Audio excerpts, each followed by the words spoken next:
ಮುಂಗಾರು ಮಳೆ ಆರಂಭ ಆಗಿದೆ.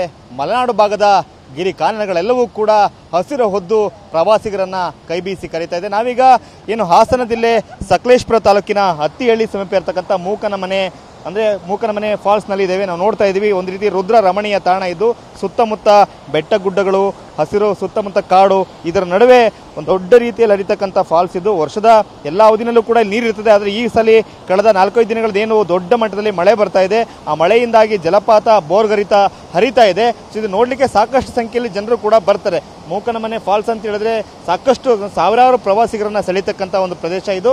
ನೋಡ್ತಾ ಇದ್ದೀವಿ ಎಷ್ಟು ಬೋರ್ಗರಿತ ನೀರು ಎಷ್ಟು ದೊಡ್ಡ ಪ್ರಮಾಣದ ಹರಿತಾ ಇದೆ ಅಂತೇಳಿ. ಅಂದರೆ ಮಳೆ ಜಾಸ್ತಿ ಆದಾಗೆಲ್ಲ ಇಲ್ಲಿ ನೀರಿನ ಹರಿವು ಕೂಡ ಜಾಸ್ತಿ ಆಗುತ್ತೆ. ಸೊ ಇದಕ್ಕೆ ನೋಡಲಿಕ್ಕೆ ಕೂಡ ಸಾಕಷ್ಟು ಸಂಖ್ಯೆಯಲ್ಲಿ ಪ್ರವಾಸಿಗರು ಕೂಡ ಬರ್ತಾರೆ. ಸುತ್ತಮುತ್ತ ಮುಗಿಲೆತ್ತರದ ಬೆಟ್ಟಗಳಿದ್ದಾವೆ, ಸುತ್ತ ಹಸಿರು ಕಾಡಿದೆ, ಅಂದರೆ ಎವರ್ಗ್ರೀನ್ ಫಾರೆಸ್ಟ್ ಇರ್ತಕ್ಕಂಥ ಪ್ರದೇಶ ಇದು. ಸೊ ಸಾಕಷ್ಟು ಸಂಖ್ಯೆಯಲ್ಲಿ ಪ್ರವಾಸಿಗರು ಕೂಡ ಇಲ್ಲಿಗೆ ಬರ್ತಾರೆ. ಆದರೆ ಇಲ್ಲಿ ಯಾವುದೇ ವ್ಯವಸ್ಥೆಗಳು ಇಲ್ಲ ಅಂತಕ್ಕಂಥದ್ದು ಒಂದು ರೀತಿ ಬರ್ತಕ್ಕಂಥ ಪ್ರವಾಸಿಗರಿಗೆ ಒಂದು ಕೊರಗ. ಆದರೆ ಇಲ್ಲಿ ಬಂದಂಥವ್ರಿಗೆ ಖಂಡಿತವಾಗ್ಲೂ ನಿರಾಸೆ ಆಗೋದಿಲ್ಲ. ಯಾಕೆಂತ ಹೇಳಿದ್ರೆ ಸುತ್ತ ಹಸಿರು, ಅಂದರೆ ಕೈಗೆಟುಕೋ ಸಮೀಪದಲ್ಲೇ ಸಾಗುವಂಥ ಮೋಡಗಳ ಸಾಲು, ಇದೆಲ್ಲವೂ ಕೂಡ ಇಲ್ಲಿ ಬರ್ತಕ್ಕಂಥ ಪ್ರವಾಸಿಗರಿಗೆ ನಿಜವಾಗ್ಲೂ ಕೂಡ ಮನಸ್ಸಿಗೆ ಮುದ ನೀಡುತ್ತೆ. ಸಾಕಷ್ಟು ಸಂಖ್ಯೆಯಲ್ಲಿ ಪ್ರವಾಸಿಗರು ಬರ್ತಾರೆ. ಅದರಲ್ಲೂ ಕೂಡ ಈ ಮುಂಗಾರು ಮಳೆ ಸಮಯದಲ್ಲಂತೂ ಹೆಚ್ಚಿನ ಸಂಖ್ಯೆಯಲ್ಲಿ ಪ್ರವಾಸಿಗರು ಬೆಂಗಳೂರು, ಮೈಸೂರು ಕಡೆಯಿಂದ ಇಲ್ಲಿಗೆ ಬರ್ತಾರೆ.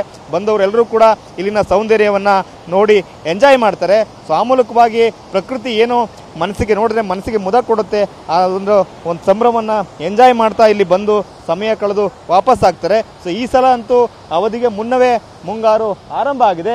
ಸೊ ಮುಂಗಾರು ಮಳೆಯ ಈ ಒಂದು ಸೌಂದರ್ಯ, ಮಳೆಯನ್ನು ಇಷ್ಟಪಡ್ತಕ್ಕಂಥವ್ರೆ, ಮಳೆಯನ್ನು ಎಂಜಾಯ್ ಮಾಡ್ತಕ್ಕಂಥವ್ರಿಗೆ, ಆ ಮೂಲಕವಾಗಿ ಪ್ರಕೃತಿಯ ನಡುವೆ ಸಂಭ್ರಮಿಸ್ತಕ್ಕಂಥ ಏನು ಪ್ರಕೃತಿ ಪ್ರಿಯರಿಗೆ ಒಂದು ಹೊಸ ರೀತಿಯ ಅನುಭವವನ್ನು ಕೊಡ್ತಾ ಇದೆ.